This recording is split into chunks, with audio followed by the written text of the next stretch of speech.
Labadiena, čia Krepšinio savaitė ir svarbiausių savaitės aktualijų apžvalga. Laidą pradėsime nuo pergalingų metimų, kurių paskutiniu metu kaip reikiant užderėjo. Ir daugiausiai jų pataikė sutartį su Kauno Žalgiriu pratęsęs Silvaidas Francisko. Sisko diskoteka užsikūrė tiek Žalgiriui pergalingose rungtynėse su Utenos krepšininkais, tiek Lietuvos derbyje su Vilniaus Rytu. Abiejose susitikimuose Francisko pataikė lemtingus metimus. Taip pat jis lemiamą metimą įmetė į Paris Basketball krepšį. Francisko pavyzdžių pasiekė ir duprerinė Žalgirio komandos atstovas Gvidas Gecevičius nacionalinėje krepšinio lygoje.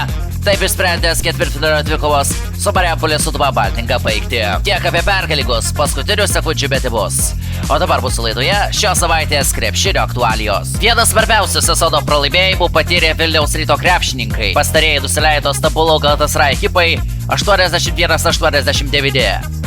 Ryto padėtis FIBA Čempionų lygoje tapo labai sudėtinga. Jeigu Rytas būtų laimėjęs Stambulo komandos tvirtovėje, būtų atsivėrusios durys į aštuntuką. O dabar, norint patekti į šį etapą, Rytui paskutinėme ture reikia laimėti prieš Palangos Unikaką ir tikėtis, kad Manisa įveiks Galatasaray ekipą. Prasidėjus ketvirtajam kėliniui rezultatas buvo lygus, tačiau Galatasaray sportavo 11-4 ir įgijo 7 taškų pranašumą. Tačiau likus 3 minutėm Ryto ekipa sugebėjo sumažinti skirtumą iki minimalaus. Nežinia, kaip viską būtų pakeitęs Parkerio Jacksono Cartwrighto metimas, kuris buvo išsisukęs iš lanko. Po jo ir prasidėjo dar viena varžovų atkarpa. Spurtas 10-1 leido šeimininkams įgyti pergalingą rezultatą. Nuo pralaimėjimo neišgelbėjo net ir įspūdingas susitikimas sužaidęs RJ Kaulas, pelnęs 25 taškus. Paskutinės antrojo etapo rungtynės Rytas su Unikaka žais jau kovo 25. Bet nacionalinėje krepšinio lygoje paaiškėjo pirmasis pusfinalio dalyvis. Juo po nepaprastai atkaklios kovos tapo Kauno Žalgirio 2 klubas, kuris įveikė Marijampolės Sūduvą Baltingą. Ketvirtąją ketvirtfinalio etapo dvikovą Marijampolėje Kauno ekipa laimėjo 101-95. Pusfinalio etapą Žalgirio dubreriai pasiekė po sezono pertraukos. Į kol kas svarbiausias sezono pergalę Žalgirio judama vedė 25 taškus pelnęs Dovydas Buika.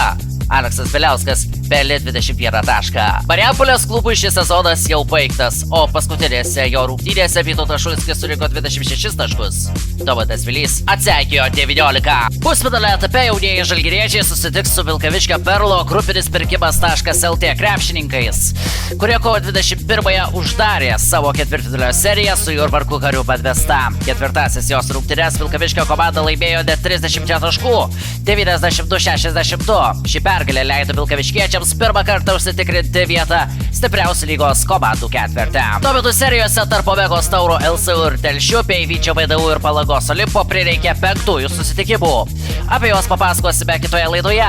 O šiandienos laidos finiše pasižiūrėkime, kaip sekasi Žalgiriui svarbiose Eurolygos rungtynėse Barcelonoje. Žaliai baltiems Eurolygos įkrintamųjų traukiniais tolsta. Penktadienio vakarą Andrė Trinkeri auklėtiniai pralaimėjo vieną svarbiausių sezono rungtynių 70-82 Barcelonos ekipai. Iki reguliaraus sezono pabaigos lieka vos 4 rungtynės. Kauniečiai nuo 10 vietos atsilieka 2 pergalėmis, tad šansai pasiekti pirmąjį 10 labai maži. Rungtynės kauniečiai pradėjo galingai, po Deivido Sirvidžio tritaškių svečiai turėjo 6 taškų persvarą, bet Barsa parodė dar įspūdingesnį spurtą 24 ir antrojo kėlinio pabaigoje šeimininkai jau pirmavo dviženkliu skirtumu.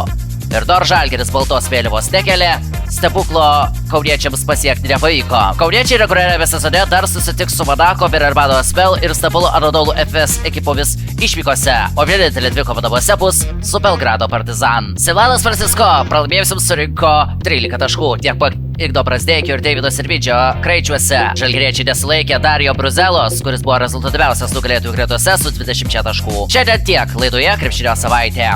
Iki kitų kartų.